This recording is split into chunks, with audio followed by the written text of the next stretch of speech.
आज एक मूवी देखी मैंने और मूवी का नाम था चीट इंडिया। इमरान हाशमी की एक मूवी है ये, चीट इंडिया। उसमें इमरान हाशमी क्या कराता है कि आप लोगों से पैसे लेता है, मतलब बच्चों लोगों से पैसे लेता है जो बहुत अमीर है, और उन्हें पास करवा देता है इंजीनियरिंग का एग्ज़ाम, एमबी का एग्ज़ाम। तो पिक्चर ख़त्म होने के बाद मुझे लगा यार सीए में ऐसा नहीं होता क्या? क्या पता कोई करता हो ऐसा, मुझे नहीं मालूम कोई करता हो ऐसा।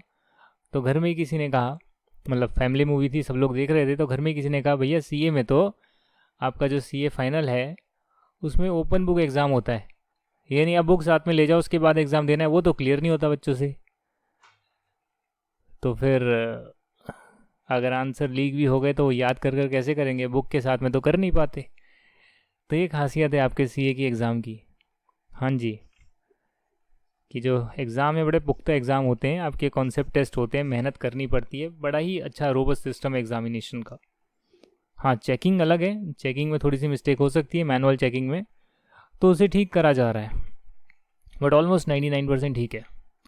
अब ये जो है आपका इलस्ट्रेशन नंबर मैंने 3 तक करवा दिया था, इलस्ट्रेशन नंबर 4 ज़रा देखेंगे और मेरे साथ आप पढ़िएगा। ये जो आ रही है आपके सामने इलस्ट्रेशन 4, चाहे तो अपनी बुक में ओपन कर लीजिए सर, मेरे पास भी बुक है, आपके पास भी बुक है, दोनों बुक से पढ़ेंगे। मैं भी फर्स्ट टाइम पढ़ रहा हूँ, जी हाँ। सर्विस कॉस्टिंग मैंने भी ज़्यादा नहीं किया, और स्टडी मटेरियल तो मैंने कॉस्टिंग का नहीं पढ़ा था, बिल्कुल नहीं पढ़ा था। जी हाँ, मैंने कॉस्ट एफएम और टैक्सेशन की क्लासेस ली थी अपने इंटरमीडिएट में, और किसी सब्जेक्ट की नहीं ली, फाइनल में किसी सब्जेक्ट की नहीं ली, पैसे देकर कहीं कोचिंग नहीं ली। तो जो मैंने कोचिंग लिया था इसके लिए मैंने स्टडी मटेरियल को देखा नहीं उस टाइम, बाकी सब्जेक्ट का देखा, सीए फाइनल में देखा, बट वहाँ पर सर्विस कॉस्टिंग नहीं था। तो इसलिए मैं भी आपके सामने पहली बार ही पढ़ रहा हूँ ये जो क्वेश्चन आ रहा है, illustration number 4। SMC is a public school having 5 buses, each plying in different directions for the transport of its school students। आसान सी भाषा लिखी है, समझ में आ रहा है। एक स्कूल की बात कर रहे हैं, स्कूल का नाम SMC है, पब्लिक स्कूल है, अच्छा। 5 बसें हैं, ठीक है, डिफरेंट डायरेक्शन में जाती है, क्योंकि पांचों बस ही एक डायरेक्शन में जाएगी तो काम नहीं चलेगा ना सर। आपकी एक स्कूल है, उसमें कई जगह से बच्चे आते होंगे, नॉर्थ से, ईस्ट, साउथ, वेस्ट, मतलब उसी पर्टिकुलर स्टेट, उसी पर्टिकुलर सिटी की बात कर रहा हूँ। तो उसमें नॉर्थ से आते होंगे, ईस्ट से आते होंगे उस सिटी में, वेस्ट साउथ से आते होंगे, राइट। तो इसीलिए सारी जो पांचों बसेज हैं वो अलग अलग डायरेक्शन में जाती है। इन view of a larger number of students availing of the bus service, the buses work 2 shifts daily, both in the morning and in the afternoon. होता है, मैंने कई बार देखा है, जब मैं स्कूल जाता था ना तो वहाँ पर ना 2 बसेस जाती थी, एक सुबह 7:30 की शिफ्ट होती थी, और एक जो होती थी वो करीब करीब 8:30 की शिफ्ट होती थी, ऐसा कुछ 2 बसेस होती थी। 7:30 नहीं था तो शायद आई थिंक 6:45 की होगी, पर 2 शिफ्ट होती थी, एक 6:45, एक 7:30, ऐसे कुछ होता होगा। तो 2 शिफ्ट ज़रूर जाती थी। जिस दिन हम जूडो वगैरह की प्रैक्टिस करते थे और स्पोर्ट्स वगैरह जिन बच्चों ने लिया हुआ था, तो उनकी पहले 1 घंटा प्रैक्टिस होती थी। तो ऑल तो मेरा टाइम ये वाला था, बट मैं इस वाली शिफ्ट में जाता था कई बार, छोटी छोटी क्लास में, सेकंड में, थर्ड में, फोर्थ में, उसके बाद छोड़ दिया मैंने। फोर्थ तक मैंने किया था judo, table tennis, something like that, उसके बाद छोड़ दिया, पढ़ाई में अपना आगे निकल गए। वैसे ही सुबह की शिफ्ट और शाम में भी जो है बसेस 2 बार जाती है, आफ्टरनून में भी 2 बार जाती है। तो ऐसा यहाँ पर लिखा हुआ है, ये देखिएगा आप, इसके ऊपर लिखा हुआ है 2 शिफ्ट्स के बारे में। अब साथ में पढ़िएगा आगे क्या लिखा हुआ है यहाँ पर। The buses are garaged in the school, ठीक है। The workload of the student has been so arranged that in the morning the first trip picks up senior students and second trip flying an hour later picks up the junior students। ये देखिए, senior student, junior student, मैंने बताया ना ऐसे ही होता था, क्योंकि मैं था छोटी क्लास में और मेरी टाइम थी बाद वाली, पर मैं ज़्यादा था पहले वाले टाइम में, क्योंकि वो जूडो की प्रैक्टिस वगैरह होती थी ग्राउंड में। तो सीनियर स्टूडेंट जो थे वो जल्दी जाते थे और मैं सीनियर स्टूडेंट्स के साथ ही जाता था उस टाइम। बाद में छोड़ दिया तो ठीक है, बाद में बसेस भी छोड़ दी, अपने प्राइवेट कन्वीनियंस से या फिर कोई रिक्शे वगैरह से जाने लग गए। ज़्यादा दूर नहीं थी स्कूल, मतलब 1 किलोमीटर, 2 किलोमीटर दूर होगी ज़्यादा से ज़्यादा। तो वहाँ पर ऐसे हम जाते थे। अपना प्रैक्टिकली एग्जाम्पल बता रहा हूँ अपनी लाइफ का। Similarly in the afternoon the first trip takes up the junior students first, an hour later, 1 घंटे बाद the second trip takes the senior students home. यही होता है। मुझे याद है जूनियर वाले उनकी तो 1 बजे शायद ख़त्म हो जाती थी स्कूल, और जो सीनियर होते थे उनकी 2, 2:30 पर होती थी। बसेस जो हैं 2:30 से 3 बजे के बीच में निकलती थी दोपहर में। और तब तक मैं छोड़ चुका था बसेस। हम तो खुद ही, वॉकिंग डिस्टेंस था, 1 किलोमीटर दूर था, कभी पैदल आ जाओ कभी रिक्शे में आ जाओ, ऐसे ही। छोटी क्लास में ज़रूर लगाई हुई थी, बाद में हमने छोड़ दी थी buses. The distance travelled by each बस वन वे इज़ 8 किलोमीटर। अच्छा अच्छा, ध्यान से पढ़ना पड़ रहा ना, मुश्किल क्वेश्चन है। The distance travelled by each बस वन वे, हर लाइन का मीनिंग है वन वे यानी एक तरफ, 8 किलोमीटर जाना। School works 25 days in a month. देखा जाए तो बहुत इम्प्रैक्टिकल क्वेश्चन दिया है। ऐसा कैसे हो सकता है कि हर बस जो है 8 किलोमीटर ही जा रही है? अरे कोई 8 किलोमीटर जा रही होगी, कोई 10 किलोमीटर, कोई 12 किलोमीटर, कोई 4 किलोमीटर, सबका अलग अलग हो सकता है ना। इन्होंने एक ही बोल दिया है आपके क्वेश्चन को आसान बनाने के लिए, पर प्रैक्टिकली सोचा जाए तो हर बस अलग अलग जा सकती है, और आपको वो भी सम सॉल्व करना आना चाहिए। And remain close on the vacation in May June and December. दिसंबर में याद है सर्दियों की छुट्टियां होती हैं, और मई जून में भी छुट्टियां होती है, बट जिनके बोर्ड के एग्ज़ाम होते हैं 10th के 12th के, उनकी जो छुट्टियां होती है 2 महीने की, उसे 1 महीने का कर देते हैं, एक्स्ट्रा क्लास लगवाते हैं। हाँ ऐसा होता है, मेरे साथ हुआ है ऐसा। मतलब अगर मैं अपनी पूरे जीवन की बात करूँ तो सबसे खास बात जो रही है ना, वो यही रही है कि पेरेंट्स ने कम पैसे होने के बावजूद भी प्राइवेट स्कूल में डाला। हाँ जी, वो गवर्नमेंट स्कूल में डाल सकते थे और अच्छे खासे जो पैसे आ रहे हैं उससे खाने पीने में हम लगा सकते थे अच्छे, बट खाने पीने के पैसे कम करके और स्कूल में ज़्यादा फीस भरी है कि जितने पैसे आ रहे हैं वो सारी की सारी लगभग स्कूलों में जा रही है।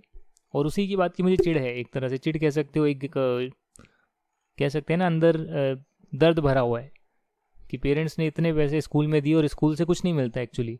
12वीं के बाद तो आपका करियर स्टार्ट होता है कि अच्छा अब तो स्टार्ट करना है, अब आपको अगर अच्छा कॉलेज मिलेगा तो आप उसके बाद वहाँ से आगे जा सकते हैं, नहीं मिलेगा अगर सीए की पढ़ाई में आते हैं तो क्लियर होगा, तो उसके बाद पूरी स्ट्रगल आपकी स्टार्ट होती है।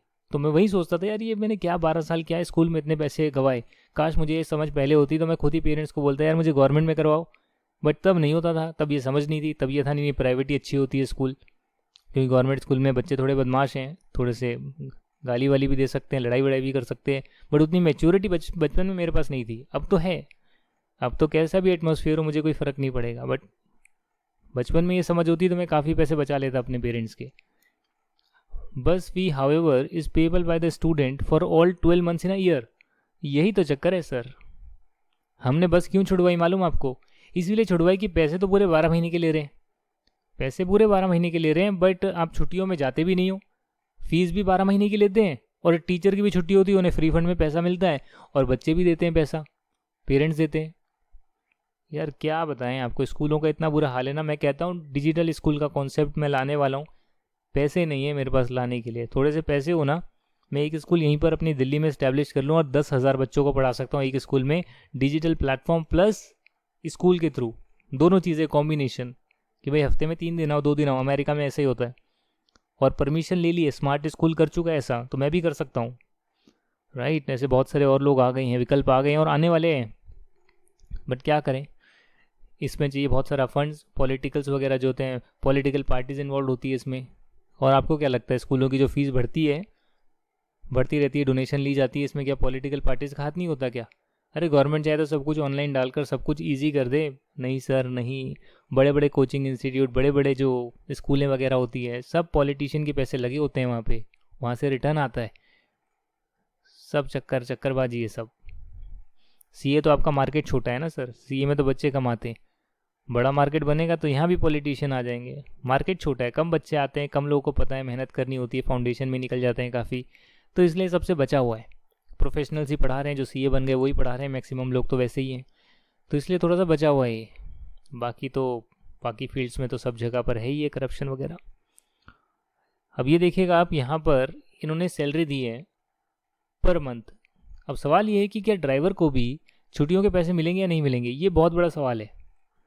भाई 12 महीने की सैलरी दी जाएगी या उसी महीने की दी जाएगी जिस महीने जो है बस चल रही है?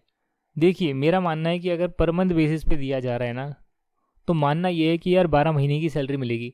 अब उस बेचारे की क्या गलती है अगर 3 महीने बच्चों की छुट्टी है, और बच्चों से तो पैसा ले ही रहे हैं ना, 12 महीने का ले रहे हैं, तो इनको भी 12 महीने की सैलरी मिलनी चाहिए ना। Salary payable for all 12 months, ये तो क्लीनर के लिए लिखा है, ड्राइवर के लिए लिखा है मालूम नहीं, दोनों के लिए होना चाहिए। 1 cleaner employed for all the 5 buses. अरे वाह, मतलब ड्राइवर की सैलरी लिखी है तो एक ड्राइवर तो 5 बस नहीं चला सकता, 5 ड्राइवर होंगे तभी वो 5 बसेस चल रही है, पर क्लीनर जो है वो एक ही रखा हुआ है, भाई जैसी बसें लगी है फटाफट साफ़ कर दे भाई, क्लीन वगैरह कर दे। अरे हाँ, बच्चे गंदा कर देते हैं, बसेस जो होती है ना, खाने पीने का सामान भी वहीं पे खाकर गंदा कर देते हैं। उसको साफ़ सफाई करने के लिए क्लीनर रखा है यहाँ पे। हालांकि आपको गंदगी नहीं करनी है। हाँ जी, अब बड़े हो गए हो आप, साफ़ सफाई रखनी है। जी हाँ, सही बोल रहा हूँ मैं। अब पढ़े लिखे लोग पीछे पार्क है मेरे यहाँ पर। मैं आपको ये स्टोरी क्यों सुना रहा हूँ, क्योंकि मैं रियल लाइफ से अब रिलेट करने लग गया हूँ यार। मैं इस मूड में आ गया हूँ कि अभी रात के जो है ना करीब 11:30 12 बजने वाले हैं रात के, और संडे है। मैंने आज मूवीज़ वगैरह देख ली, टाइम थोड़ा सा निकल गया। चीट इंडिया मैंने आपको पता है। तो मैं ऐसी बात कर रहा हूँ जैसे आपका कोई बड़ा भाई बात कर रहा हो, ऐसा समझ लीजिए आप। और मैं आपको सारी बातें बता रहा हूँ। तो घर के जो पीछे ही है, पढ़े लिखे लोग बाग के पास में कूड़ा फेंक कर चले जाते हैं। कूड़ा फेंक के चले जाते हैं सर, क्या कर सकते हैं। पढ़े लिखे लोग जो खुद टीचर हैं, वो खुद ऐसा काम कर रहे हैं। टीचर मतलब जो स्कूलों में पढ़ा रहे हैं, वो उनकी बात कर रहा हूँ। तो बहुत बुरे हाल है हमारे देश के। दूसरों को ब्लेम करते हैं बट दिक्कत खुद ही में है, वो नहीं पहचानते। मोदी जी क्या करेंगे अकेले? कुछ नहीं करेंगे सर, कुछ नहीं करेंगे। सबसे पहले तो पॉपुलेशन कम करना है, उसमें तो हम पीछे हटते नहीं हैं। आगे बढ़े जा रहे हैं पॉपुलेशन के लिए। भाई मैं तो आगे नहीं बढ़ाने वाला पॉपुलेशन, ये मैंने डिक्लेयर कर दिया अपनी कंट्री के लिए। हमें और बंदे नहीं चाहिए। हाँ जी, 1 cleaner employed for all 5 buses. Licence fee taxes वगैरह जो है वो भी पर एनम दे रखे हैं, इंश्योरेंस पर एनम दे रखे हैं, रिपेयर मेंटेनेंस पर एनम दे रखे हैं, काफ़ी चीज़ें दे रखी है। परचेज प्राइस ऑफ द बस है 15 लाख ईच। ओ माई गॉड, फाइनेंस वगैरह कराइएगा कहीं से, उसकी डिटेल नहीं दे रखी। अगर फाइनेंशियल मैनेजमेंट का क्वेश्चन होता तो वो भी होता, और वहाँ भी दिमाग लगा सकते थे हम। आराम आराम से पढ़ रहा हूँ सर, मुश्किल है क्वेश्चन। लाइफ कितनी है? 12 साल की बसेस की लाइफ है। स्क्रैप वैल्यू क्या है? 3 लाख रुपए की है। डेप्रिसिएशन पता लग जाएगा हर साल कितना लगना चाहिए। समझ गए आप? डीजल की कॉस्ट जो है वो तो भाई वेरिएबल ही होती है, पर लीटर के बेस पर दी हुई है, जितना चलेगी उतना कॉस्ट लगेगा। ईच बस gives an average mileage of 4 kilometre पर लीटर ऑफ डीजल। बहुत ही कम देता है यार, 4 किलोमीटर थोड़ी ना चलती है डीजल से, करीब करीब 17 किलोमीटर तक चलती है प्रैक्टिकली। और पेट्रोल की गाड़ी हो तो 25 किलोमीटर तक का माइलेज देती है। अगर बस भी हो ना तो 10 से 12 किलोमीटर देती है। कोई बात नहीं भैया, क्वेश्चन में दे रखा है, प्रैक्टिकल नहीं है क्वेश्चन में। 4 किलोमीटर पर लीटर ऑफ डीजल बहुत ही कम दे रखा है। सीटिंग कैपेसिटी ऑफ ईच बस इज 50 स्टूडेंट्स। अच्छा, 50 बच्चे आ सकते हैं। हाँ, अगर सब बैठ के जाएँ तो 50 आ सकते हैं। भाई खड़े रहकर भी जाना पड़ता था कई बच्चों को। जो पहले बच्चा जाकर बैठ जाएगा उसको सीट मिल जाएगी, बाकी हो सकता है कुछ को खड़ा रहकर भी जाना पड़े। बट यहाँ पर बोला ठीक है यार, अमीर स्कूल है, 50 बच्चे ही बैठते हैं एक बस में, ठीक है। The seating capacity is fully occupied during the whole year. ये इन्होंने बता दिया, fully occupied during the whole year. अरे इसका मतलब समझ रहे हैं आप? इसका मतलब ये कह रहे हैं कि 50 बच्चों से 12 महीने की फीस आ रही है, चाहे जाएँ या ना जाएँ। सीटिंग कैपेसिटी का मतलब कि पैसे पूरे आ रहे हैं, बात ख़त्म। अब मान लो कि एक हॉल है, एक आप समझते हैं एक मूवी का हॉल होता है, उसमें 100 लोग बैठ सकते हैं। अगर आपने 100 टिकटें खरीद ली तो क्या होगा? फुल्ली बुकड है, यही माना जाएगा। और एक भी बंदा देखने ना जाए क्योंकि आपने ही 100 टिकट खरीदी हुई है। तो मतलब अंदर तो खाली हो बट आपने तो पैसे ले लिए ना, तो उसको फुल्ली बुकड मानेंगे ना। तो वैसे ही ये जो बस बनी हुई है इसमें 50 लोग बैठ सकते हैं। 50 स्टूडेंट से पर मतलब पर बस 50 स्टूडेंट हो गए, तो मल्टीप्लाई बाय कितनी बसेज है? 5 है, तो 250 स्टूडेंट से 12 महीने की फ़ीस ले ली है। अब चाहे वो आए या ना आए, प्राइवेट स्कूल वालों में ये धांधली चलती रहती है। आगे क्या लिखा हुआ है? Students picked up and dropped within a range up to 4 kilometre of distance from school are charged half fare and 50% of the students traveling in each trip are in this category। ये इन्होंने नया खुलासा कर दिया। सभी students में से 50% ऐसे स्टूडेंट्स हैं जो कि 4 किलोमीटर की रेंज में ही ट्रैवल करते हैं। हालांकि बस तो 8 किलोमीटर तक जाती है, और जिनके घर पास है उन्हें फ़ीस भी 50% देनी होती है। अरे वाह, अरे वाह वाह वाह वाह वाह, क्या दिया है आपने क्वेश्चन। आगे देखते हैं क्या लिखा हुआ है। Since the charges are to be based on average cost, you are required to prepare a statement showing the expense of operating a single bus and the fleet of 5 buses for a year। दोनों ही बता दो। Work out the average cost per student per month in respect of a student coming from a distance up to 4 kilometer from the school and a student coming from a distance beyond 4 kilometer from the school। दोनों ही cases में आपको बताना है। सबसे पहले दोस्तों cost निकाल लेते हैं। अब बात समझ रहे हैं, कॉस्ट निकाल लेते हैं पर बस की और मल्टीप्लाई बाय 5 कर लेते हैं तो 5 बस की आ जाएगी पर एनम की कॉस्ट। ड्राइवर की जो सैलरी है दोस्तों 4,500 है, तो पर बस का एनुअल कितना आ गया 54,000। 12 से मल्टीप्लाई करके देख लो ना सर, मैं भी कर लेता हूँ, कैलकुलेटर मेरे पास भी है, आप भी अपने कैलकुलेटर में मल्टीप्लाई कर देखना ज़रा। ये मैंने लिखा है यहाँ पर 4500 मल्टीप्लाई बाय 12 54,000। 54,000 को 5 से मल्टीप्लाई करो, गुना करो, आएगा 2,70,000 रुपये। क्लीनर की भी सिमिलरली सैलरी लिख दी है यहाँ पर। लाइसेंस फीस साल की दे रखी है, पर एनम दे रखी है, 5 से मल्टीप्लाई करोगे तो पाँचों बस की आएगी। इंश्योरेंस साल का दे रखा है, क्वेश्चन में गिवन है, 5 से मल्टीप्लाई करोगे पाँचों बस का आ जाएगा। उसके बाद जो है डेप्रिसिएशन जो है 15 लाख में से 3 लाख तो आप स्क्रैप हटा दोगे, 12 से डिवाइड कर दोगे तो हर साल का निकल जाएगा, पाँचों बस का 5 लाख रुपए का डेप्रिसिएशन आएगा। यानी क्वेश्चन में जो दिया वही आंसर में उतारना है, बस आपने यहाँ पर फिक्स्ड कॉस्ट को अलग लिख दिया, रिपेयर मेंटेनेंस को आपने मेंटेनेंस चार्ज में डाल दिया और डीजल को आपने ऑपरेटिंग चार्जेज या वेरिएबल कॉस्ट करके लिख सकते हो।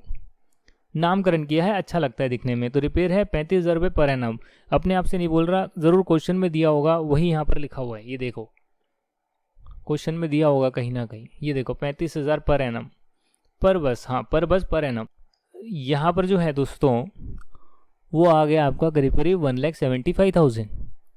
अब डीजल के लिए आपको वर्किंग नोट बनाना पड़ेगा, क्योंकि डीजल का तो लीटर के हिसाब से दे रखा है कि भैया 1 लीटर है 45 रुपीज़ का है शायद, जो कि 4 किलोमीटर दूर जाने के लिए काम आता है। तो इसलिए डीजल के लिए वर्किंग नोट बनाया हुआ है। तो कैसे कैलकुलेट करेंगे उसे देख लेते हैं, क्योंकि बाकी सारी कॉस्ट तो हमने लिख ली है, डीजल को छोड़ के बाकी सारी कॉस्ट लिख ली है, तो डीजल की कैसे निकलेगी वो देख लेते हैं। देखिए 8 किलोमीटर जो है एक बस जाती है और 8 राउंड ट्रिप मारती है सर, 8 राउंड ट्रिप मारती है, ऐसा कहाँ लिखा हुआ है, क्वेश्चन में दे रखा है। मैं आपको दोबारा दिखा देता हूँ, मेरे हिसाब से राउंड ट्रिप नहीं है, 4 राउंड ट्रिप है और 8 सिंगल ट्रिप है, तो 8 ट्रिप होना चाहिए मेरे हिसाब से ये। क्योंकि जब एक बस है ना तो वो सुबह जाती है छोटे बच्चों को लेने के लिए, छोटे बच्चों को लेकर आती है, बड़े बच्चों को लेने जाती है, बड़े बच्चों को लेकर आती है, दोपहर में छोड़ने जाती है छोटे बच्चों को, वापस आती है, बड़े बच्चों को छोड़ने जाती है, वापस आती है। तो 1 2 3 4 5 6 7 8, तो 8 बार आना जाना हो गया और 8 किलोमीटर बस चलती है, चाहे एक भी बच्चा हो छोड़ने के लिए 8 किलोमीटर दूर। हाँ जी, कई बच्चे हैं 50% बच्चे हैं जो 4 किलोमीटर के डिस्टेंस में रहते हैं, बट अगर एक भी बच्चा है जिसको 8 किलोमीटर दूर तक छोड़ने जाना है तो बस का पेट्रोल तो लगेगा ही ना। तो इसीलिए 8 ट्रिप जो है 8-8 किलोमीटर की लगती है, जो कि एक बहुत ही आप कह सकते हैं वेग इन्होंने दिया हुआ है, क्योंकि कोई बस जो है 12 किलोमीटर जा सकती है, कोई 10 किलोमीटर, कोई 4 किलोमीटर, कैसा भी हो सकता है, इन्होंने 8 किलोमीटर दिया है। भाई तो 8 किलोमीटर मान ले, 25 दिन हफ्ते में चलती है तो एक्चुअली में डीजल तो 25 दिन का लगेगा, 3 महीने छुट्टी होती है, 9 महीने बस जाती है, तो एक्चुअली में डीजल जो है 9 महीने के लिए लगेगा। मतलब एक्चुअली में 14,400 किलोमीटर ट्रैवल किया ना, इसको समझने की कोशिश करिए। बच्चों से फीस तो हम 12 महीने की ले रहे हैं, पर जो बस एक्चुअली में चलती है, डीजल की खपत आती है, तो 12 महीने में कितनी कॉस्ट आएगी, 12 महीने में उतनी ही कॉस्ट आएगी जितनी 12 महीने में बस चली है, और 12 महीने में 9 महीने ही चली है, 3 महीने तो चली नहीं ना बस, 3 महीने तो चली नहीं।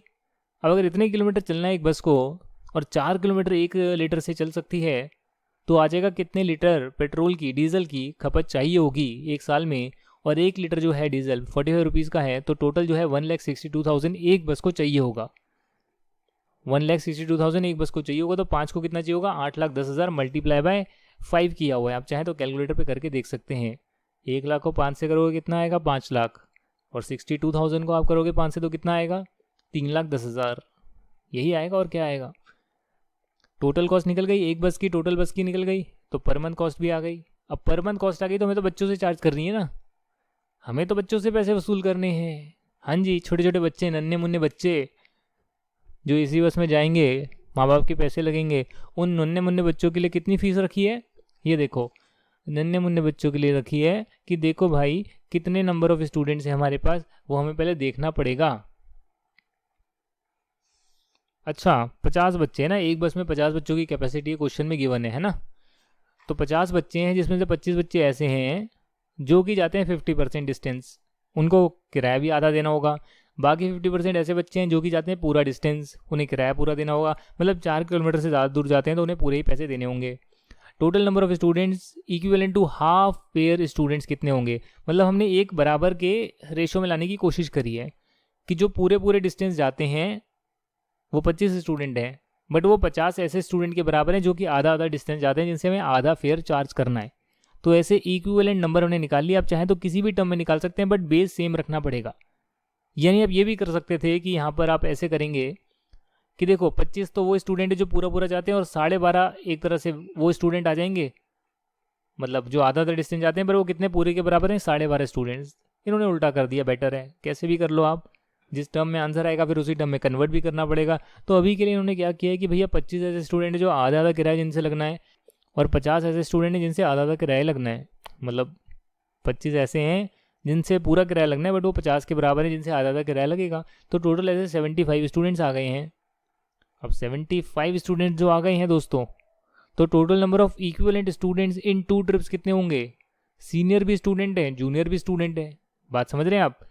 बस में तो 50 लोगों की सीटिंग कैपेसिटी है, मतलब लेकर जाना जाकर लाना, तो लेकर जाना जाकर लाना 50 का ही काम हो रहा है ना, 50 बच्चों का ही काम हो रहा है जी। हाँ, क्योंकि जब बस जाती है स्कूल से लेने के लिए तो खाली जाती है और फिर लेकर आती है, और उसके बाद छोड़ने जाती है तो भरी हुई जाती है, बट आती खाली है, तो ये चक्कर है।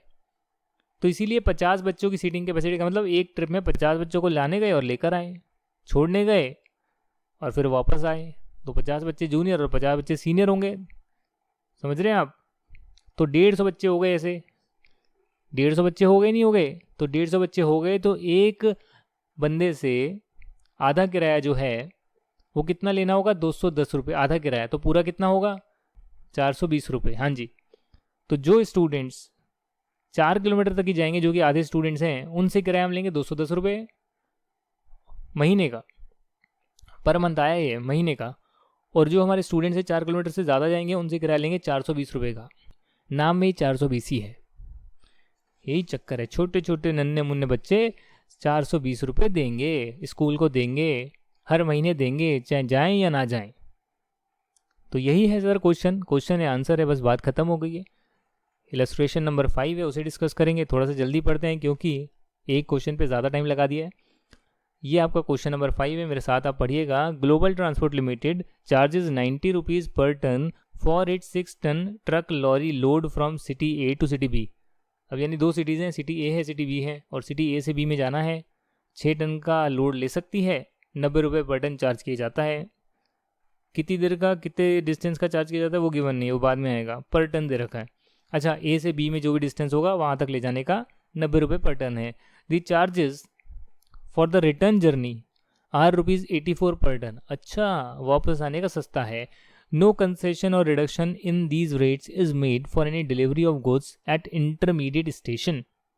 सी, रेट तो पूरी देनी पड़ेगी, बीच में उतरवाने उतरवा लो सामान, ए से बी पर जा रहा है, सी में उतरवाने उतरवा लो, पैसा पूरा लगेगा सर।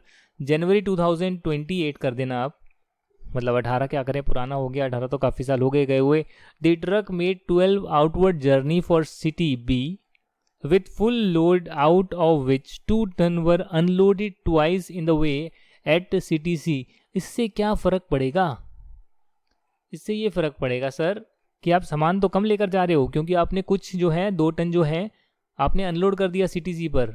हाउएवर आपको पैसे तो पूरे मिलेंगे। तो जब आप रेट निकालेंगे तो पैसा ऊपर पूरा लिखेंगे और जो कॉस्ट निकालेंगे उसको आप कम कर देंगे, समझ रहे हैं आप। The truck carried a load of 8 tons in its return journey for 5 times but was once caught by police and 1200 was paid as fine। अच्छा, पकड़ लिया, पुलिस ने पकड़ लिया।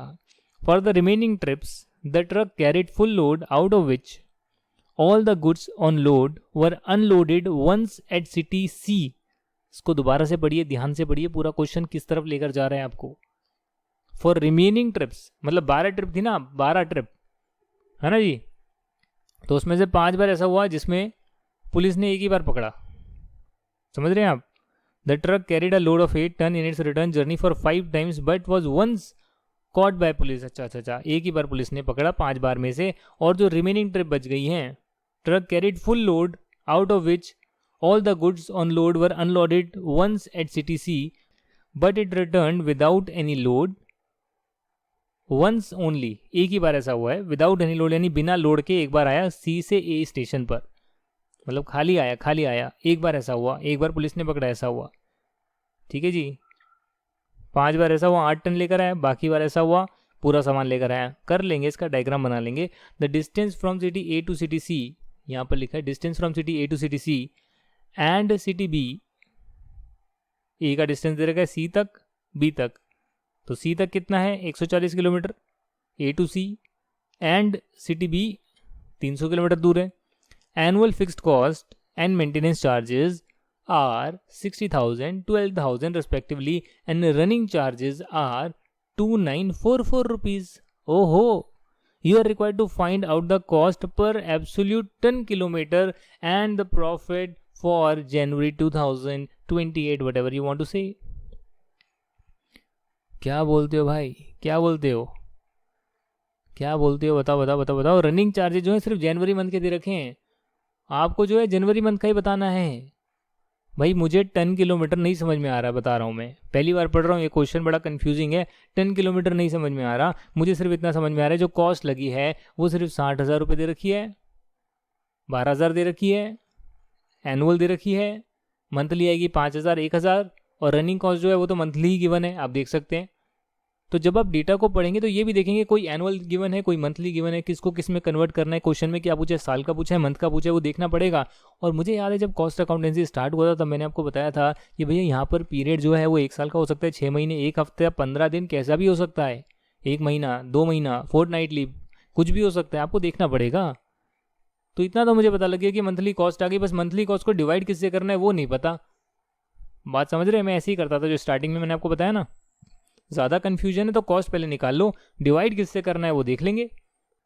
क्वेश्चन में आप देखिएगा, क्वेश्चन में आपसे क्या मांगा गया है, you are required to find out the cost per absolute tonne kilometre and the profit for January 18 या January 28, whatever you want to say. 18 तो जा चुका है। तो अगर आप ध्यान से पढ़ेंगे तो आपको नहीं पूछा कि कॉस्ट कितनी है, आपसे नहीं पूछा ये जो 8944 निकाली है ना, आपसे ये नहीं पूछा, आपसे पूछा है कॉस्ट निकालनी है पर टन किलोमीटर, कि भैया एक्चुअली में जो मैं कितना टन किलोमीटर लेकर गया एक्चुअली में, उसके हिसाब से मेरी कॉस्ट कितनी पड़ी पर टन किलोमीटर, और आपको प्रॉफिट बताना है। तो एक काम करते हैं, पहले प्रॉफिट निकाल लेते हैं कि 12 ट्रिप जो है 6 टन की 12 ट्रिप है, 90 रुपये लेते हैं पर टन के हिसाब से, तो 6 टन के कितने बनेंगे 12 ट्रिप के, वो कैलकुलेट कर आ गया 6480। हालांकि इसमें 2 ट्रिप ऐसी थी जिसमें 2 टन जो है बीच में अनलोड हो गया था, बट पैसे तो पूरे लिए जाएंगे ये बोला गया है। अब जो आपकी 5 ट्रिप है रिटर्न जर्नी की बता रहा हूँ, तो 5 ट्रिप में ही रिटर्न जर्नी में लिखा हुआ है कि भैया देखो हम 8 टन वापस लेकर आए हैं, ये क्वेश्चन में गिवन है 8 टन, क्वेश्चन में गिवन है, ऊपर गिवन है 5 बार जो है हम 8 टन लेकर आए हैं और बाकी बार फुल लोड लेकर आए। तो अब समझ में आया कि फाइन क्यों लगा, वो मेरे क्लिक नहीं हो रहा था कि फाइन क्यों लगा। अब समझ में आ गया कि भैया अगर जब 6 टन की कैपेसिटी और 8 टन तुम लेकर आओगे तो 2 टन अगर तुम एक्स्ट्रा लेकर आ रहे हो तो ओवरलोड कर लिया, और ओवरलोड का फाइन होता है, पुलिस ने पकड़ लिया। तो वो चीज़ अब समझ में आई मुझे। और रिटर्न जर्नी की जो रेट है वो 84 रुपीज़ की रेट है। तो टोटल 12 जर्नी थी, जाना और आना, तो 12 में से जाने का तो सेम ही था, 6 टन लेकर गया और 2 बार अनलोड कर दिया, ज़्यादा नहीं लेकर गया। पर वापस आने के टाइम ये था कि 5 ट्रिप थी जिसमें 8-8 टन लेकर आया, तो उस हिसाब से उसने चार्ज भी किया होगा। उसे तो नहीं बोलेगा ना कि मेरी 6 टन की कैपेसिटी है, 8 टन तुम रखवा रहे हो तो 2 टन तो मैं फ्री में लेकर जाऊँगा। नहीं सर, वो तो अपने रिस्क पर लेकर जा रहा है, पुलिस ने पकड़ा तो फाइन दूंगा, पर तुम्हारा सामान पूरा लेकर जाऊँगा, तुमसे पूरे पैसे लूँगा सर। ये तो धंधा होता है, धंधे को समझो ना। तो 8 टन जो है लेकर गया 5 ट्रिप में, 84 रुपीज़ के हिसाब से चार्ज किया, क्वेश्चन में गिवन है। तो बाकी 12 में से 5 चली गई, तो बाकी जो 60 ट्रिप बच गई उसमें 6 टन ही लेकर गया, बैलेंस जो बच गया, और 84 रुपीज़ से चार्ज किया। क्वेश्चन में गिवन है वापस लाने का 84 पर टन है, ले जाने का 90 रुपये पर टन है, 6 टन की कैपेसिटी है, ट्रक एक ही है, और 1 महीने का देख रहे हैं हम। 12 आउटवर्ड ट्रिप थी जिसमें 2 बार ऐसा हुआ कि उसने थोड़ा सा सी पर अनलोड कर दिया, पैसे पूरे लिए, और वापस के टाइम पर 8 टन लेकर गया 5 बार, जिसमें से 1 बार पुलिस ने पकड़ लिया, बाकी बार बच भी गया, ये भी होता है। और जो बाकी थी उसमें वो फुल लोड लेकर आया, यानी 6 टन का सामान लेकर आया, तो रेवेन्यू इतना कलेक्ट करा, मंथली कॉस्ट इतनी आई जो भी हमने कैलकुलेट करी, जो ऊपर गिवन है, फाइन भी पे करा, तो प्रॉफिट इतना आया, प्रॉफिट इतना आया। क्योंकि जब आप प्रॉफिट देखते हैं तो उसमें आप सारी कॉस्ट माइनस कर देखते हैं ना, कि भैया ये पैसे चले गए, ये आ गए, और प्रॉफिट इतना आ गया। तो जो चीज़ समझ में आ रही है वो तो निकाल लो, कॉस्ट समझ में आ रही है कॉस्ट निकाली, प्रॉफिट समझ में आ रहा है प्रॉफिट निकाल लिया। क्योंकि मंथली कॉस्ट इतनी है सर, मंथली आपकी इतनी कॉस्ट आएगी। जो मैंने आपको ये बताया है फाइन माइनस करके, ये तो वन ऑफ आइटम है ना, ये तो आपने उस महीने का प्रॉफिट देखा तब पता लग रहा है। बट अगर हम ईच महीने का देखें, मंथली कॉस्ट निकालें, अगर हर महीने जो लगेगी रिकरिंग इन नेचर है, तो उसमें फ़ाइन तो रिकरिंग इन नेचर नहीं हो सकता, वो तो एक बार वन ऑफ है, लग गया। तो इसलिए यहाँ पर आपने ये कॉस्ट लिया, एक्सक्लूडिंग फाइन आपने कॉस्ट लिया कि हाँ मंथली कॉस्ट इतनी बनती है जो क्वेश्चन में डेटा गिवन है उसके हिसाब से, और कितने एब्सोल्यूट टन किलोमीटर ट्रैवल किया वो आपको देखना पड़ेगा। ज़रा डायग्राम देखते हैं क्या समझ में आया है। डायग्राम से समझ में आ रहा है कि जो ए है उसके बीच में रास्ते में सी पड़ता है और सी तक आने का जो डिस्टेंस है वो करीब करीब है 140 किलोमीटर, और ए से जो बी का टोटल डिस्टेंस है वो है 300 किलोमीटर, पर वो जाता है ऐसे घूम कर है, मतलब ये 160 किलोमीटर होगा। यूँ समझ लो कि ए से बी ऐसे जाता है सी के थ्रू, सी बीच में पड़ता है, 140 किलोमीटर दूर है, बाकी 160 किलोमीटर और जाना पड़ता है, तो जो है स्टेशन बी तक पहुंचता है। यही मेरे को समझ में आया है। हाँ जी, फिक्स्ड कॉस्ट वगैरह दे दी, सब कुछ दे दिया, 10 किलोमीटर बताने हैं आपको। अच्छा, अब क्वेश्चन को दोबारा पढ़ रहा हूँ, मेरे साथ क्वेश्चन आप दोबारा पढ़िएगा, एक एक चीज़ लिखेंगे। Global transport limited charges 90 rupees per ton, ये तो उसने रेट दे रखी है अपनी, कितना चार्ज कर रहा है, अरे भाई चार्ज कर ले जो भी है। For it 6 ton truck lorry, truck एक ही है, 6 टन का सामान ले जा सकती है, load from city A to city B. The charges for the return journey are 84 per ton. ठीक है सर, कोई दिक्कत नहीं है। No concession reduction in these rates is made for an delivery of goods at intermediate station. Concession नहीं मिलेगा, ठीक है, परफेक्ट, समझ गए, बात समझ गए हम। The truck made 12 outward journey for city B, यानी इसको समझिएगा कि ए से बी जो है 12 जर्नी करी गई है, तो 12 जर्नी करी गई है और फुल लोड के साथ गया है, out of which 2 ton were unloaded twice in way at city C. मतलब सी पर 2 टन जो है वो अनलोड कर दिए गए, बीच में कर दिए गए। 2 जर्नी ऐसी हुई थी, यानी कि अगर मैं 12 का बाइफर्केशन करूं तो 12 में 10 जर्नी ऐसी है जिसमें कि 6 टन बी तक ले जाया गया, 6 टन पूरा का पूरा ले जाया गया, और 2 जर्नी ऐसी हुई थी जिसमें कि 6 टन जो है पहले सी तक ले जाया गया और उसके बाद जो 4 टन है वो सी से बी तक ले जाया गया। ये ऐसे हुआ है पूरे का पूरे कहानी जो गिवन है। हालांकि जो पैसे हैं वो तो पूरे के चार्ज किए जाएंगे। The truck carried a load of 8 tonne in its return journey. अब रिटर्न जर्नी का गिवन है और कितने एब्सोल्यूट टन किलोमीटर ट्रैवल किया वो आपको देखना पड़ेगा। यहाँ मैंने किया ना, 10 ट्रिप ऐसी थी जिसमें ए से बी तक गया, तो 10 ट्रिप ऐसी थी जिसमें ए से बी तक गया, 6 टन लेकर गया और 300 किलोमीटर का डिस्टेंस था, वो भी गिवन है ए से बी तक का डायरेक्टली, पर 300 किलोमीटर सीधा गया, तो इतना हो गया इसका। 2 जर्नी ऐसी थी जिसमें ए से सी तक गया 140 किलोमीटर और 6 टन लेकर गया, वहाँ पर 2 टन अनलोड कर दिया। उन्हीं 2 जर्नी का बताया है कि जो 160 किलोमीटर गया आगे सी से बी की तरफ, वो 4 टन लेकर गया, क्योंकि 2 टन जो है वो अनलोड हो गया। तो मैं जब एब्सोल्यूट 10 किलोमीटर देख रहा हूँ तो मैं एक्चुअली में देख रहा हूँ कि अच्छा कितने टन किलोमीटर वो लेकर गया, ट्रैवल करा, तो इतना आ गया। ये तो मैंने करा आउटवर्ड जर्नी का, अब रिटर्न जर्नी भी है। तो जब वापस आया तो 5 जर्नी ऐसी थी जिसमें वो 8 टन लेकर आया, 300 किलोमीटर का डिस्टेंस था, बी से सीधा ए की तरफ आ रहा है, तो बी से सीधा ए की तरफ आ रहा है और 5 जर्नी में 300 किलोमीटर लाया, 8 टन जो था वो कैरी किया, और 6 जर्नी जो थी उसमें 6 टन इसने कैरी किया बी से सीधा ए की तरफ। तो 5 और 6 कितना हो गया, 5 और 6 कितना हो गया, 11 हो गया, 12 नहीं हुआ, 11 हो गया। एक जर्नी ऐसी भी थी यहाँ पर गिवन है, अगर आप ध्यान से पढ़ेंगे, it return without any load once only from C to A. एक ही बार ऐसा हुआ क्योंकि सारा का सारा लोड जो था वो अनलोड कर दिया था सिटी सी पर, ऐसा एक ही बार हुआ। यानी कि उस एक बार क्या हुआ कि आप बी से सी की तरफ जा रहे थे, एक जर्नी ऐसी थी और 160 किलोमीटर लेकर गए, 6 टन सारा का सारा अनलोड कर दिया, फिर सी से आप आगे कोई भी आप लोड को कैरी नहीं कर गए। बात समझ रहे हैं? तो कितने एब्सोल्यूट 10 किलोमीटर हो गया, 44,720। गलती होगी तो यहीं पर होगी, अदरवाइज नहीं होगी। एक बार आपने 10 किलोमीटर निकाल लिए तो मंथली कॉस्ट को आपने डिवाइड किया, भाई उस महीने कितना लाना ले जाना आना जाना जो भी है उसमें कितना मेरा 10 किलोमीटर मैंने लगाया, और अपने लिए देख रहे हैं, कस्टमर को कोट करने के लिए नहीं, खुद की कैलकुलेशन के लिए देख रहे हैं कि अच्छा 1 टन 1 किलोमीटर ले जाने का मेरा 0.20 रुपीज़ लगा। समझे क्वेश्चन को, समझा, 2 बार पढ़ा, 3 बार पढ़ा, जो चीज़ समझ में आई प्रॉफिट निकालना वो पहले निकाल लिया, मंथली कॉस्ट समझ में आया निकाल लिया, 10 किलोमीटर में कन्फ्यूजन हुई डायग्राम ड्रॉ कर लिया, डायग्राम ड्रॉ करके आराम से देख लिया, समझ लिया उन चीज़ों को, नोट भी दे रखा है। While calculating absolute 10 kilometre actual load carried are considered irrespective of the fact that it attracts fines or penalty. Fine paid for overloading is an abnormal expenditure, कभी कभी होगा, and is not included in the operating cost of the bus, this amount will be debited to costing P&L। हाँ ठीक है, आप profit loss देख रहे हो तो होगा, बट ऑपरेटिंग खर्चा नहीं है आपका, कि फाइन जो है आपका ऑपरेटिंग नेचर बन गया कि हाँ ये तो होता ही है भाई, मेरा पुलिस वाला 100 रुपये लेता है, मुझे जाने देता है, हर बार ऐसा होता है। समझ रहे हैं आप, तो उसे आप ऐसे नहीं बोल सकते। जैसे ही आपने ट्रांसपोर्टेशन का सीख लिया काम, तो मुझे नहीं लगता इससे डिफिकल्ट कोई क्वेश्चन बन सकता है। अगर ये आपको समझ में आ गया तो होटल एंड लॉजेस का थोड़ा सा देख लेते हैं। एग्जाम्पल नंबर, इलस्ट्रेशन नंबर 6 आपके सामने आ रही है। इलस्ट्रेशन 6 कर लेंगे और इलस्ट्रेशन 7 भी करवा दूंगा शायद आपको। 6, 7 तो 8, 9, 10, 11, 12, हाँ बाकी 5 जो है बाद में करा दूंगा। 2 इलस्ट्रेशन अभी करा देता हूँ। इलस्ट्रेशन नंबर 6 क्या कहती है देखेंगे। A company runs a holiday home, wow, for this purpose it is hired a building at rent. अच्छा, इसमें ट्रक रेंट पर नहीं लेते सर, आप समझ रहे हैं। ऊपर जो है ट्रक जो ली है उसका डेप्रिसिएशन वगैरह भी आता है, जो ऊपर हमने पढ़ा सब कुछ। और डेप्रिसिएशन की जगह अगर रेंट पर लिए तो यहाँ पर रेंट आ जाएगा, रेंट का खर्चा आ जाएगा, मंथली एनुअल रेंट इतना जाता है। सोचने की कोशिश करिए, कोई भी प्रोबेबिलिटी हो सकती है। अपना काम तो कॉस्ट निकालना है, निकाल देंगे सर, जो भी डेटा दे दो कॉस्ट ही तो निकालनी है, निकाल देंगे। मतलब पूरे कॉस्टिंग में 100 नंबर में बोला है कॉस्ट निकालो, इसकी कॉस्ट, उसकी कॉस्ट, इधर की कॉस्ट, उधर की कॉस्ट, कॉस्ट निकालनी है।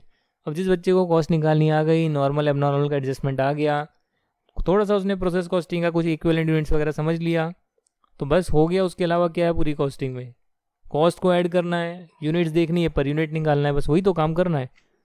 इसलिए बच्चों के 100 नंबर आते हैं इसमें, 100 मार्क्स। अब जिसको क्लिक हो गया तो बाकी एग्जामिशन ले आते हैं, एग्जामिशन में ही खुश हैं काफ़ी सारे बच्चे। चलो आपका क्या टारगेट है, 70-80 नंबर ले आओ, खुश रहो यार, और क्या। प्रैक्टिस करनी पड़ेगी। हाँ ये मैं आपको बात बताता हूँ, अगर आप प्रैक्टिस नहीं करेंगे और सिर्फ बुक से रीडिंग कर लेंगे तो दिक्कत होगी पेपर करने में। प्रैक्टिस नहीं रहेगी ना, क्वेश्चन को पढ़ना इंप्लीमेंट करना दिक्कत होगी। प्रैक्टिस कर ली, हाँ क्वेश्चन आया, ट्रिक आया, उसको अरेंज किया दिमाग में, वर्किंग नोट समझ में आया कैसे बनाना है, एक पेज छोड़ा आगे मेन आंसर के लिए, पीछे वर्किंग नोट में थोड़ी कैलकुलेशन करी, समझ रहे हैं आप, फॉर्मेट वगैरह बनाया, ऐसे दिखा दिया आपने। उसकी प्रैक्टिस जितनी कर लेंगे ना आप क्वेश्चन को करने की, तो एग्जाम में भी आपको ईजी लगेगा। ये नहीं कहता कि सेम क्वेश्चन आएगा, बट फॉर्मेट तो सेम ही रहेगा, क्वेश्चन का लैंग्वेज सेम ही रहने वाली है, इससे डिफिकल्ट लैंग्वेज थोड़ी आएगी। हाँ डेटा बदल जाएगा, डेटा बदल जाएगा, कुछ एक एडिशनल बात ऐड या एक सब्ट्रैक्ट होकर आ जाएगी, यही होगा और क्या होगा। बट आपको प्रैक्टिस होनी चाहिए हर क्वेश्चन की। Company runs a holiday home, for this purpose it has hired a building on rent. 10,000 per month का रेंट है बिल्डिंग का, अलॉन्ग विद 5% टोटल टेकिंग। अच्छा ये कंडीशन डाल दी, 10,000 रुपये तो लेंगे महीने के, और जितना भी आप कलेक्ट करोगे उसका 5% और लेंगे, कमीशन लेंगे। It has 3 types of suits for its customers, single room, double room, triple room. अच्छा, single room, double room, triple room, मतलब सिंगल रूम में 1 रूम है, डबल में 2 रूम है, ट्रिपल में 3 रूम है, यही तो। कितने कितने नंबर है, 100, 50, 30 हैं, 100%, 80%, 60%। ओके, मतलब कितने लोग ऑक्यूपाई कर रहते हैं वो दे रखा है यहाँ पर। The rent of double room suite is to be fixed at 2.5 times the single room, मतलब कि सिंगल रूम के रेंट से 2.5 गुना डबल का होगा, डबल रूम के रेंट से डबल ट्रिपल रूम का होगा। ये किराया इन्होंने फिक्स किया है। अब मुद्दे की बात है कि खर्चे कितने लग रहे हैं ईयर 2028 में। अब 28 मान लेंगे, 18 तो जा चुका है। स्टाफ की सैलरी लग रही है, साल की लग रही है, पूरे ईयर की दे रखी है, तो आपको देखना है, ईयर का गिवन है, मंथ का गिवन है, आपको देखना पड़ेगा स्टाफ की सैलरी कितनी है, रूम अटेंडेंट्स की वेजेस कितनी है, लाइटिंग हीटिंग पावर का खर्चा कितना है, रिपेयर इनोवेशन का कितना है, लॉन्ड्री का कितना है, इंटीरियर डेकोरेशन का कितना है, सनड्रीज बाकी बचा कुचा कितना खर्चा है। प्रॉफिट जो है टोटल टेकिंग का 20% होना चाहिए। क्या आप बात बोली है, समझ रहे हैं ना, टोटल टेकिंग का 20% प्रॉफिट। भाई एक तो होता है कॉस्ट, और कॉस्ट में 20% जोड़ते हैं तो सेलिंग प्राइस आती है, और एक होता है सेलिंग प्राइस का 20% प्रॉफिट होना चाहिए। कमाल की बात है ना सर, सेलिंग प्राइस से 20% माइनस करोगे तब जाकर कॉस्ट प्राइस आएगी। तो आप समझ रहे हैं, कंफ्यूजन करने के लिए दिया। ऐसे हमने बहुत ट्रिक्स करी है, एक्स वगैरह लेकर कर देंगे सर। आपको तो बताना है कि आप ईच रूम का कितना चार्ज करेंगे, और ऐसे नंबर ऑफ रूम्स कितने वो भी गिवन है। अच्छा, कितने कितने ऑक्यूपाई रहते हैं वो भी गिवन है, ठीक है। साल का खर्चा गिवन है, जी हाँ। तो पहले साल का खर्चा लिख लेते हैं, लाइन में जो आता है अपन को टेबल बनाकर लिख लेते हैं। मैं सबसे पहले यही काम कर रहा था, कॉपी पेस्ट का, मतलब पेपर खोलता था अपना, आंसर शीट में कॉपी पेस्ट करता था, जितना क्वेश्चन से उतारना है वो तो उतार लें। सिमिलरली अकाउंटेंसी में भैया अकाउंट बनाया, जो चीज़ जहाँ पर आ रही है वो वहाँ पर डाल दी है, बाद में कैलकुलेशन कर लेंगे। तो स्टाफ की सैलरी है, क्वेश्चन में गिवन है सर रूम अटेंडेंट की है, क्वेश्चन में गिवन है लाइटिंग हीटिंग, क्वेश्चन में रिपेयर रिनोवेशन, क्वेश्चन में रिपेयर रिनोवेशन जो है क्वेश्चन में है, लाइटिंग भी है, रूम का भी है, स्टाफ की सैलरी आ गई, लॉन्ड्री चार्जेस आ गए, इंटीरियर डेकोरेशन सन्ड्रीज, हाँ सबका टोटल कर लिया इतना, प्लस बिल्डिंग का रेंट नहीं डाला सर, बिल्डिंग का रेंट नहीं डाला है, तो बिल्डिंग का रेंट है 10,000 पर मंथ तो है ही, साथ में 5% ऑफ टोटल टेकिंग है, जो कितनी टोटल टेकिंग है आई डोंट नो, तो इसका मतलब मेरी कॉस्ट कितनी आ गई, जो मेरा एब्सोल्यूट टर्म है मैंने सबको ऐड कर लिया, प्लस कमीशन भी है इनकी 5%, टोटल टेकिंग को मैं एक्स मान सकता हूँ, और प्रॉफिट कितना है 20% ऑफ टोटल टेकिंग, तो प्रॉफिट भी आ गया। यहाँ पे जो है मेरी टोटल टेकिंग जो है उसकी कॉस्ट कितनी आ गई 26,41,000 प्लस 5% ऑफ एक्स मेरा टोटल टेकिंग है, प्लस 20% जो है वो मेरा प्रॉफिट है, एक्स का 20% प्रॉफिट है, ये मेरा एक्स के बराबर है, इसको सॉल्व कर लो, मतलब 26,41,000 plus 25% of X is equal to X, यानी कि 75% एक्स इज इक्वल टू 26,41,000। अरे ये कैसे कर दिया सर, अरे प्लस का साइन है उधर जाकर माइनस हो जाएगा, 25% का मतलब कितना है 25%, और ये कितना है 1 यानी 100%, अरे 100/100 1 होता है ना, तो ये 100% है, 25% माइनस होगा 75% आ गया, यानी कि 0.75x किसके बराबर है 26,41,000 के। ज़रा 26,41,000 को 0.75 से डिवाइड करेंगे अपने कैलकुलेटर में, मैं भी कर रहा हूँ, स्क्रीन पर ओपन नहीं कर रहा हूँ, आप भी अपने आप से करेंगे, तो ये करीब 0.75 से डिवाइड करेंगे तो करीब करीब कितना आएगा, ये करीब मेरे यहाँ पर कैलकुलेट होकर आ रहा है 35,21,333.33, ये मेरा निकल कर आया है, तो कितना हो गया 35 लाख रुपीज़ हो गया। तो ये तो आपको पता लग गया टोटल टेकिंग की अमाउंट कितनी है, कमीशन की कितनी, कॉस्ट कितनी है, वो सब आपको निकल कर आ गई है। अब आपको एक चीज़ और देखनी है क्वेश्चन में, और वो दे रखी है कि आपको बताना है कि ईच सूट के लिए कितना चार्ज आप करेंगे, ईच सूट के लिए आप कितना चार्ज करेंगे, तो इतनी तो आपकी टोटल टेकिंग है, ठीक है ना, इतनी तो आपकी टोटल टेकिंग, मतलब इतना आपको रेवेन्यू चाहिए एक तरह से।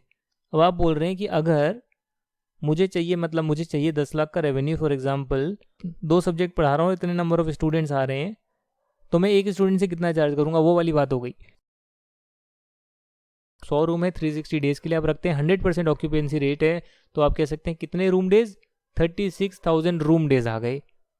जो डबल हैं वो 50 रूम है आपके, जो 2 रूम का सेट है 50 रूम है, 360 डेज तक रहते हैं, और जो है 80% ऑक्यूपेंसी रहती है, यानी जब आपने 360 डेज से मल्टीप्लाई करा तो आ गया कि भैया 50 रूम 360 डेज में कितने दिन के लिए बनेंगे, अवेलेबल रहेंगे, पर वो रहते 80% ऑक्यूपेंसी है, मतलब कि 80% ही ऑक्यूपाइड रहते हैं, बाकी टाइम खाली रहते हैं, तो ये आपका आ गया 14,400।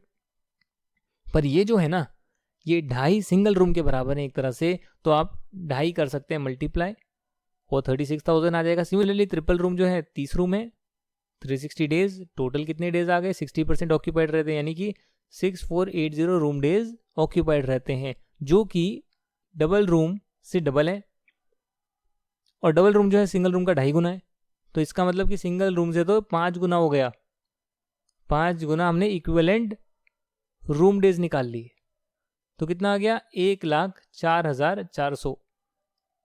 कितना आया था ये आपके पास 1,04,400, ऐसे ही कुछ आएगा। तो ये तो कितने हैं रूम डेज, आपके पास रूम डेज आ गए, और ये रेवेन्यू आ गया, तो रेवेन्यू को रूम डेज से डिवाइड कर देंगे तो पता लग जाएगा कि एक रूम सिंगल वाला एक दिन के लिए रेंट पर चढ़ाने के लिए, मतलब किराए पर देने के लिए कितने रुपए आप लेते हैं। तो आप डिवाइड करेंगे, अपनी बुक में डिवाइड करेंगे, मैं नहीं कर रहा यहाँ पर, स्क्रीन पर नहीं कर रहा, अपने कैलकुलेटर पर कर रहा हूँ, आप भी करेंगे। 35,21,333.33 divided by 1,04,400 will give you 33.729 के करीब कुछ आएगा, राउंड ऑफ हो गए, डबल डिजिट में आप देखेंगे तो ये आपके पास आ जाएगा। आपने सिंगल रूम के हिसाब से निकाल लिया कि कितना आएगा, तो टोटल कितना बन गया 33.73 बन गया। जो डबल रूम का होगा वो इसका 2.5 गुना होगा सर, तो मल्टीप्लाई बाय 2.5 कर लीजिए आप, तो करीब करीब आपका आएगा 84.33। और 84.33 का अगर आप डबल कर लेंगे तो ट्रिपल वाले रूम का आ जाएगा किराया 168.65। तो करने के तरीके अलग अलग हैं, बट प्रॉब्लम यह है कि जब आप ऐसे देखते हैं ना कि सबका किराया अलग अलग होगा, तो उस हिसाब से आपको ढांचा ढालना पड़ता है। आप इसको एक तरीके से और भी कर सकते हैं दोस्तों, एक तरीके से और भी कर सकते थे, तरीके बहुत हो सकते हैं ना। आपने क्या करा, आपने करा ऐसे, let Y be the per room day rent of single, क्या है सिंगल रूम है, क्या है वो, क्या लिखा हुआ है, सिंगल रूम सूट। तो सिंगल रूम सूट ये अपने वाई मान लिया, वाई किराया है रूम डेज के हिसाब से, मतलब एक रूम का एक दिन का वाई किराया है, प्लस भाई कितने दिन रहेगा वो मालूम नहीं, वो तो देखना पड़ेगा, कैलकुलेट करा है ना वो तो आपने कैलकुलेट करा ही होगा, यहाँ पर दे रखा है मेरे हिसाब से 36,000 आया है, राइट। 36,000 रूम डेज, वाई मैंने किराया ले लिया। दूसरे का कितना आया आपका, दूसरे का आपका आया है 14,400। मैं कन्वर्ट नहीं कर रहा जी, ना, मैं इसमें कन्वर्ट नहीं कर रहा इक्विवेलेंट यूनिट्स में, मैं अब यही रख रहा हूँ, फिर भी आपको आंसर सेम लाकर दिखा रहा हूँ कि सिंगल रूम का रूम डेज है 36,000, तो 36,000 है, 36,000 बिल्कुल उतना ही है। डबल रूम का जो रूम डेज है 14,400 है। वाई जो किराया है वो सिंगल रूम का है, तो डबल रूम का किराया कितना होगा, 2.5 वाई, ये किराया होगा ना। सिंगल रूम से 2.5 गुना किराया कितना है, डबल रूम का है, तो 2.5 वाई हो जाएगा, और इसके डेज कितने हैं 14,400। ट्रिपल रूम का जो ऑक्यूपेंसी रूम डेज है वो है 6480, और इसका जो किराया है ना एक दिन का, एक रूम डे का जो किराया है वो दुगना है, इससे दुगना है। इक्वेशन को फिर निकाल लो आप, क्या आएगा 36,000 वाई प्लस 14,400 को 2.5 से मल्टीप्लाई करोगे तो करीब करीब वही आएगा 36,000 वाई प्लस 6480 को 5 से मल्टीप्लाई करोगे 32,000 वाई, सबको ऐड करोगे आएगा 1,04,400, ऐसे कुछ आएगा वाई, जो कि किसके बराबर होगा, जो टोटल रेवेन्यू आपके पास आने वाला है। तो एक रूम डे का किराया वाई की टर्म्स में आ जाएगा, फिर आप कन्वर्ट कर लेंगे। अच्छा, वाई यानी कि सिंगल रूम का जो रेंट है एक दिन का वो आ गया, तो डबल रूम का कितना होगा, 2.5 से मल्टीप्लाई कर लेंगे और उसको डबल कर लेंगे तो ट्रिपल रूम का भी आ जाएगा। तो अब करने के तरीके आप सोचिए, एक ही क्वेश्चन को करने के कई तरीके हैं, आपको ढूंढना है कैसे आसान लग रहा है मैं कर लेता हूँ, ठीक है ना, कैसे आसान लग रहा है मैं कर लेता हूँ। लास्ट क्वेश्चन करा रहा हूँ आज की क्लास का, बहुत बड़ा हो जाएगा। क्वेश्चन नंबर आपको करवाएंगे हम, क्वेश्चन नंबर आपको कराएंगे 7। A lodging home is being run in a small hill station with 100 single rooms. 100 he room है इसके पास। The home offers concessional rate during 6 off-season months in a year. बताओ भैया, कमाल है, एक साल में 6 महीने तो इसके ऑफ सीजन के रहते हैं, उसमें डिस्काउंट देता है। During this period half of the full room rent is charge. अच्छा, इस पीरियड में जो है आधा रेंट चार्ज किया जाता है। The management profit margin is targeted eight 20% of the room rent. जितना भी रूम रेंट है उस रेंट का 20% मैनेजमेंट प्रॉफिट रखना चाहती है। The following are the cost estimates and other details for the year ending on 31 March 2027। आप ले लेते हैं, 17 गए हुए काफ़ी साल हो गए हैं। Assume a month of 30 days, given नहीं होता तो भी मानते सर। क्वेश्चन में क्या गिवन है आगे पढ़ेंगे। Occupancy during the season is 80% while in the off season is 40%। अच्छा, रूम कितने हैं, 100 रूम है ना सर, मतलब 6 महीने ऐसे होते होंगे जिसमें 80% ऑक्यूपाई है, 6 महीने ऐसे होंगे जिसमें 40% ऑक्यूपाई है। Total investment in the home is 200 lakhs और 3 of which 80% relate to the building and balance to furniture and equipment. Okay, अब इन पर डेप्रेशन लगेगा और क्या होगा। एक्सपेंसेस जो हैं स्टाफ की सैलरी है एक्सक्लूडिंग रूम अटेंडेंट, साल की गिवन होगी, एज्यूम कर रहा हूँ साल की गिवन होगी। फॉर द ईयर एंडिंग, देखा मंथ भी हो सकता था, ईयर एंडिंग है तो पूरे साल का गिवन है। Repair, building, laundry charges, interior, miscellaneous expense सब गिवन है। एनुअल डेप्रेशन गिवन है, बिल्डिंग का अलग, फर्नीचर का अलग। तो बिल्डिंग कितनी है, 200 लाख में से 80% बिल्डिंग है, 80% कितना होता है 160 लाख। बात समझिए आप, 200 लाख मल्टीप्लाई बाई 80% कितना होगा, 8 to 16, 160 लाख। 160 लाख बिल्डिंग है, बाकी 40 लाख फर्नीचर है, उस पर 15% से चार्ज करिएगा और बिल्डिंग पर 5% से करिएगा। पहले साल तो फुली रेट पर होगा, SLM फॉलो करो या फिर कोई WDV करो, फ़र्क नहीं पड़ता, पहले साल में तो सेम ही होगा। बट चलो ठीक है, चलो ठीक है, सिंपल बनाने के लिए यहाँ पर रखा गया है।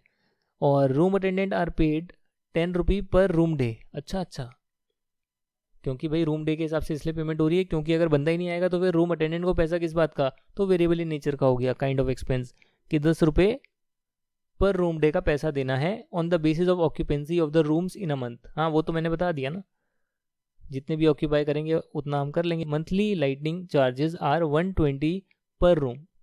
मंथ के चार्जेस हैं, एक महीने में लाइटिंग के चार्जेस 120 रुपये पर रूम के आते हैं, accept in 4 months in winter when it is 30 rupees पर रूम। हाँ विंटर में गीज़र का एक्सपेंस आता होगा भैया, अगर गर्म पानी निकालना है, बाकी क्यों आएगा, लाइट का आ जाएगा, पंखे AC का तो नहीं आएगा। चलो ठीक है। You are required to work out the room rent chargeable per day both during the season and off season months on the basis of foregoing information. बताइए कैसे करेंगे, बताइए बताइए बताइए बताइए बताइए कैसे कैलकुलेट करेंगे आप। देखिए दोस्तों, आपके पास, अभी आंसर नहीं देखा मैंने, बिना आंसर देखे कर रहे हैं हम।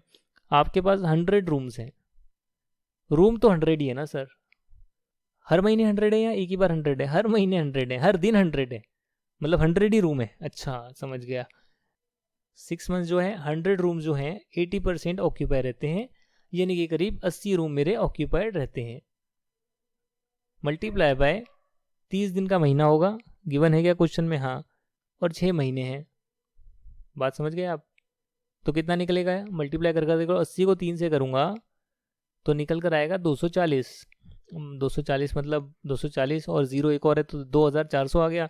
2400 को 6 से करूँगा तो कितना आएगा, कैलकुलेटर पर करना ज़रा।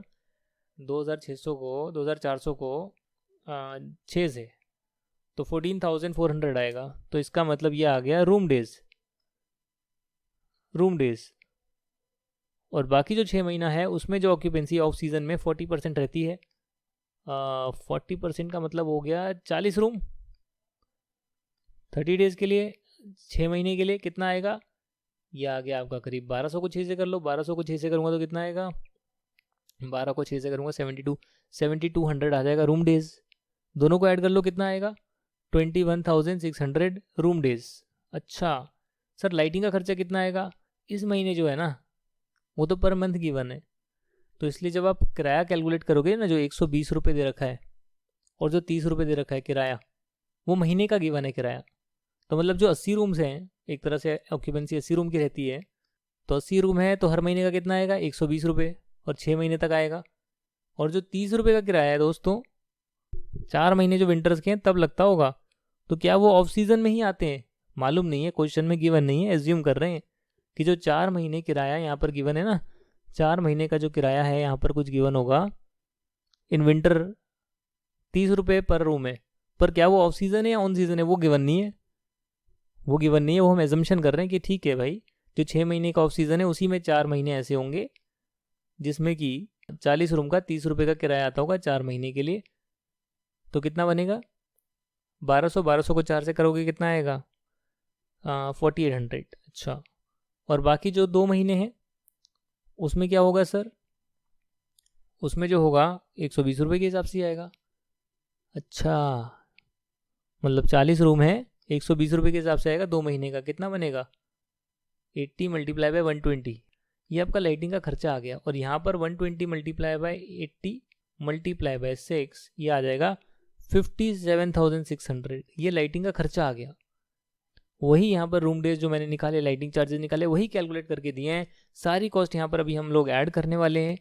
स्टाफ की सैलरी क्वेश्चन से, repair, laundry, interior, sundry expense given है, सब कुछ क्वेश्चन से है। डेप्रिसिएशन मैंने बताया था आपको, 200 लाख का जो 80% कर लिया तो कितना है 160 लाख है, उसका 5% देख लिया साल का खर्चा। फर्नीचर फिक्सर जो है 200 लाख का 20% यानी कि 40 लाख का आया, 40 लाख का 15% डेप्रिसिएशन कर लिया।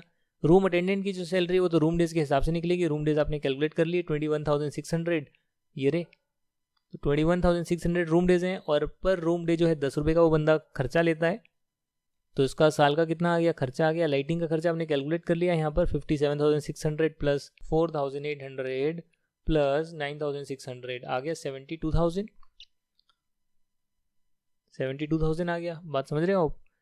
और टोटल कॉस्ट आपकी निकल कर आ गई। प्रॉफिट मार्जिन आपको कितना चाहिए, प्रॉफिट मार्जिन आपको चाहिए 20% ऑन टोटल रेंट, तो यानी 29, 44, 800 प्लस 20% ऑन रेंट जो भी आप चार्ज करोगे इज इक्वल टू रेंट। यही आप करोगे तो आप रेंट निकाल लीजिए, टोटल आप कलेक्ट करने वाले हैं, वो आपके पास निकल कर आ जाएगा। कैसे आएगा? वैसे ही आएगा, 29, 44, 800 डिवाइडेड बाय 0.8, ये आ गया 36,81,000। 36,81,000। 0.8 कहाँ से आया सर? अरे 20% उस साइड जाकर, ये 1 है ना, ये 20% है, 20% रेंट इक्वल टू, ये प्लस कर कर यहाँ पर ये 22.44 लाख आ रहा है, इक्वल टू 1। ये रेंट मतलब ये टोटल है, ईयर का रेवेन्यू है ये उधर जाएगा तो 100 में से 20% जाएगा, 80% बचेगा, 80% यानी 0.8 वहाँ पर जाकर डिवाइड होएगा, तो डिवाइड होकर टोटल ये आ जाएगा। बच्चों की इक्वेशन है, 6th स्टैंडर्ड में करते हैं, ज़रा आप दोबारा से कर लेना इजी लैंग्वेज में, तो आपके पास जो है total rent to be charge आ जाएगा। इतना मेरे को रेंट चार्ज करना है। अब इतना रेंट अगर चार्ज करना है, तो एक बात बताइए भाई, आप पूरे दिन का रेंट कितना चार्ज करेंगे? यहाँ पर आपने कहा था कि जब आपका जो कंसेशनल पीरियड होता है 6 महीने का, उसमें आप आधा रेंट चार्ज करते हैं, तो आप कैसे करेंगे? आप कैसे कैलकुलेट करेंगे सर? 14,400 जो है वो आपके रूम डेज है पूरे। Let rent be charge, rent for 1 day be charge be X, तो आप एक्स चार्ज करोगे फुल डे, जो भी सीजन में होता है ना, पूरा रेंट जो आप चार्ज करोगे पूरा एक्स चार्ज करोगे। और 14,400 रूम डेज हैं, वो आपको क्वेश्चन में गिवन है। और जो ऑफ सीजन है उसमें 7,200 रूम डेज है, तो 7,200 रूम डेज है, बट इसमें जो रेंट आप चार्ज करोगे वो x/2 है, आधा रेंट चार्ज करोगे आप। बात समझ गए आप? इक्वल टू कितना आना चाहिए टोटल रेंट? टोटल जो आपको रेवेन्यू चाहिए वो टोटल रेवेन्यू आ रहा है 36,81,000 का, तो 36,81,000 यहाँ पर आ रहा है। इससे आप इसको डिवाइड करोगे तो ये आएगा 3,600 ऐड करोगे तो करीब करीब कितना आएगा? 600 ऐड करोगे 15,000, 15,000 में 3,000 और 18,000 एक्स जो है वो 36.81 लाख के बराबर आएगा। तो एक्स कितना आएगा? एक्स यानी कि एक दिन का रेंट, तो वो आएगा 36,81,000 के करीब। डिवाइड करूँगा इसको मैं 18,000 से, 204.5 रुपये आ रहा है। तो पूरे दिन का ये चार्ज करूँगा, तो जो ऑफ सीजन होगा उसमें मैं इसका आधा चार्ज करूँगा, तो ऑफ सीजन में कितना चार्ज करूँगा? 102.25। तो आपको ये रटने की जरूरत नहीं है कि इक्विवेलेंट यूनिट्स निकालने की जरूरत पड़ेगी। अरे जरूरत नहीं है यार, बिना उसके भी करके दिखा दिया ना मैंने इक्वेशन बनाकर। ऐसे कर लो आप, ऐसे कर लो। पहला वाला क्वेश्चन भी ऐसे ही कर दिखाया था आपको। आंसर क्या आ रहा है? यही आ रहा होगा, 204.5, 102.25। तो अपना अपना स्टाइल होता है कैसे करना है। क्वेश्चन सिंपल सा है, आंसर सिंपल सा है, इक्वेशन बना लो, कर लो। हॉस्पिटल की कॉस्टिंग है और छोटे छोटे क्वेश्चन आगे आएंगे। 4-5 क्वेश्चन है, करवा दूंगा आपको नेक्स्ट क्लास में। उसके बाद आपका ये चैप्टर भी हो जाएगा। और फिर क्या करेंगे हम? फिर आपको ये अकाउंटिंग एंट्रीज करेंगे और पूरा का पूरा कॉस्टिंग का प्रैक्टिकल एस्पेक्ट कंप्लीट कर देंगे। जी हाँ, कंप्लीट कर देंगे। Thank you very much friends, आपने टाइम दिया। नेक्स्ट क्लास में मिलेंगे, तब तक के लिए आपका बहुत बहुत धन्यवाद।